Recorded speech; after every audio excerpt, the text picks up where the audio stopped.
ভূমিধস বিজয় হবে ইনশাআল্লাহ।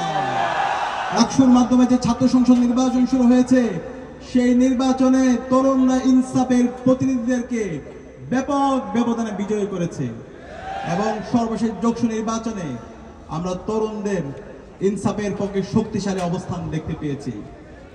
বাংলাদেশ রাষ্ট্রের জন্ম হয়েছে তরুণদের বিপ্লবের মাধ্যমে, তরুণদের লড়াই সংগ্রামের মাধ্যমে, এবং এই বাংলাদেশ রাষ্ট্রের যত অর্জন, এই অর্জনগুলো তরুণদের মাধ্যমে এসেছে।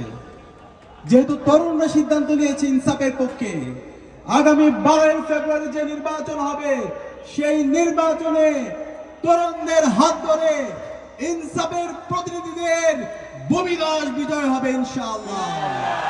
এবং সেই বিজয়ের সূচনা এই মনিরচং উপজেলায় কুমিল্লার 5 আসনের মাটি ও মানুষের নেতা ডাক্তার মোবারক হোসেনকে বিজয়ী করার মাধ্যমে আমরা শুরু করবো ইনশাআল্লাহ। আমরা কি পারবো ইনশাআল্লাহ? ইনশাআল্লাহ।